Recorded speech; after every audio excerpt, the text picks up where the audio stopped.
Hey guys, it's Eric here and this is my Oppo A9 III unboxing and review. I have been using it for about 2 weeks now. First off, let's get through the unboxing real quick. We'll take out the sleeve. When you open the box, you're greeted with the smartphone wrapped in plastic. Let's peel this right off. This is the matte black color. It also comes in metallic blue. You have an envelope that houses the SIM ejection tool, a safety guide, a quick guide. We can see all the 4G LTE bands available here, including Glo 4G band 28. A clear TPU case. This one fits nicely, has all the necessary cutouts and even has a lot of resivity, as Flossy Carter would say, Slam Boy certified. There's a very visible screen protector on here. I'm just going to take this out. Better to use a glass one instead. In the bottom compartment, we have a really thick 18-watt fast charger, a USB Type-C cable, and a pair of earphones. I still use Oppo earphones, the one from the Reno 3 Pro, to edit my videos. These are actually really good. On the front, you have a 6.43-inch Full HD Plus Super AMOLED display with 20:9 aspect ratio. On the top left corner, it has a dual punch hole cutout that houses the 16-megapixel dual camera. On the back, you have a 48-megapixel quad camera setup with a single flash. I could have sworn it was more than one flash in there. You also get some Oppo branding. On the left, you have your volume rocker and a 3-in-1 tray that houses two 4G LTE nano SIMs and an SD card. On the right, you have a power button. On the top, you have a microphone. On the bottom, you have a speaker, a USB Type-C port, a microphone, and a 3.5mm headphone jack. The Oppo A9 III has a really slim, sleek looking design, and my first impression was that the camera layout looks exactly like the early renders of the iPhone 12 Pro. It is super lightweight, it is relatively compact, and even with a case on, it is great for one-handed use. The back is a dual tone matte color, and we can see the very reflective material on the camera bump, which is as premium looking as it gets for smartphones in 2020. Surprisingly, the back and frame are made from plastic. Not sure about that camera bump though, still skeptical. I mean, it looks just the same as the iPhone. On the front, you notice that the dual punch hole is really tiny compared to the size of the average peel cutout. The form factor is almost the same as the Reno 3 Pro. The screen is also brighter, and I think colors look quite punchy on the A9 III. We can also see how that matte color shows less fingerprint smudges on the back. The Oppo A9 III comes with 128 gigs of storage and a whopping 8 gigs of RAM. You get about 113 gigs of available storage. We're running on Android 10 with ColorOS version 7.2 slapped on top of it. Yes, there's bloatware on here, but no ads. I shared a lot about ColorOS in my Oppo Reno 3 Pro review, and these two have a lot in common. One feature that I haven't shown before is the multi-user, which basically lets you set up another profile as in a second space that you can switch to for privacy reasons without anyone else knowing that it's not your main profile. This is different from the app cloner feature on here as well, which is basically having two Facebook or two Instagram apps in your app drawer. For multi-user, go to Settings, scroll down, User and Account, Multi-user. You can create a new user or use guest. I'm just going to use guest to test. Now you have a whole new fresh set of apps that you can sign into. You can also set up a different passcode and key a different finger to unlock your phone using this profile. The Oppo A9 III uses the Helio P95 octa-core CPU clocked at 2.2 GHz and is the same one on the Reno 3 Pro. I like how this chipset runs cool throughout the day, running your everyday apps and powering through multitasking. Even though it's not one of those flagship killer type gaming mid-range chipsets, the average user will find it quite snappy. The fingerprint sensor is situated underneath the display.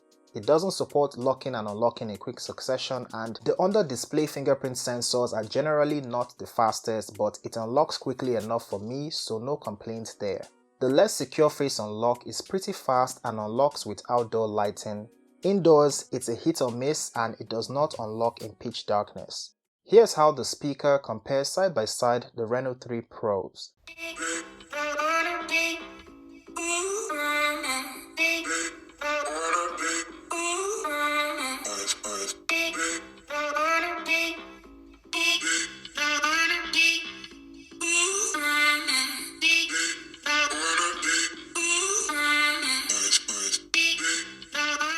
When it comes to gaming, as usual, I played PUBG on HD graphics and high frame rates, the highest PUBG setting for this phone. It's 2 steps above the highest setting of PUBG for its predecessor, the A9 II, and it ran pretty smoothly. Like I said about this chip in my Reno 3 Pro review, it has its advantages over the Snapdragon 730 with games like Call of Duty, and also disadvantages cause it won't run games like Fortnite. The Oppo A9 III is powered by a 4000 mAh battery, which is a step down from the 5000 mAh battery of the A9 II, but seeing how small and light this phone is, the battery is pretty adequate. I put it through my usual battery test, about 5 hours of PUBG, 4 hours of Instagram, 2 hours on Twitter, all on Wi-Fi.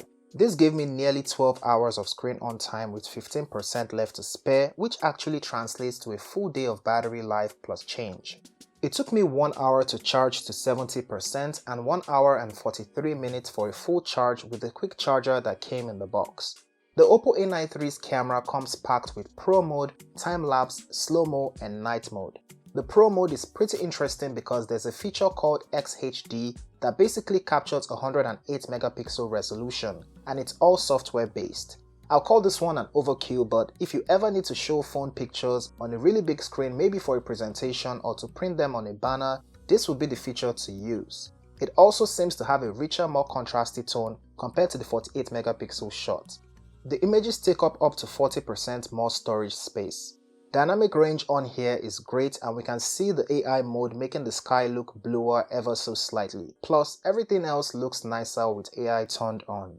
With a human subject outdoors, the camera is super crispy, the skin tone is excellent, the exposure level is quite balanced, and I think there's some sort of beautification going on here. I cannot quite place my finger on it because it is so subtle and it's not the usual softening we're used to seeing.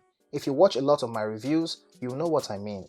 As for portrait mode, here we see the actual softening beauty thing, but the depth sensing is above average, only misses a few spots here and there. Using the selfie camera outdoors, the complexion is consistent, and as for quality, it isn't as detailed as the back camera, but I think these will look great on social media.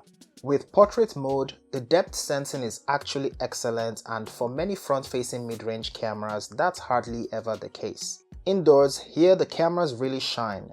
There's a certain dullness that comes with low light or indoor pictures from some mid-range smartphone cameras, but these look very much on the high-end spectrum as far as indoor shots go. Using portrait mode in low light, the back camera is 7 sweet bokeh like it's daytime, but the selfie camera, while having that great sense of depth, struggles a bit more to keep the image looking sharp.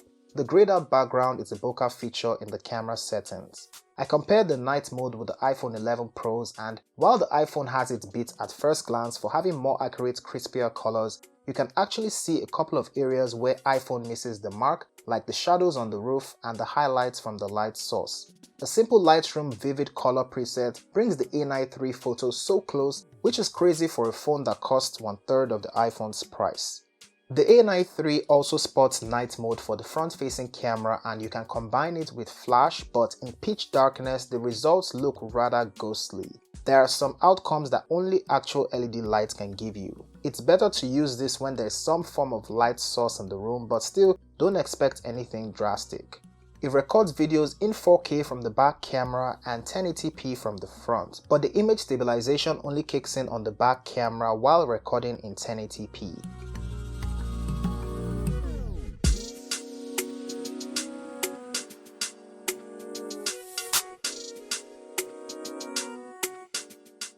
So this is the front-facing camera of the Oppo A9 III, and here's what the audio sounds like.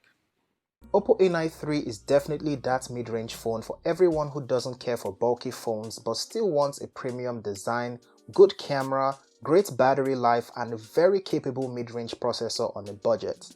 There aren't many sleek-looking budget phones in 2020, and A9 III is undoubtedly the slimmest phone I have ever reviewed on this channel. It is every bit an upgrade over the A9 II in terms of speed, the beautiful AMOLED display, and camera quality. A9 II users, however, get the benefit of Gcam compatibility, a bigger screen, and a bigger battery. If you haven't seen that review yet, I'll be leaving a link up above and down in the description box. Oppo A9 III is priced at 125,000 Naira, which converts to $275 US. If you enjoyed this video, please give it a thumbs up and share it. Also follow me on Twitter and Instagram to see what I'm up to. Do subscribe for more videos like this, as it will mean a lot to me, and I'll see you in the next one. Peace.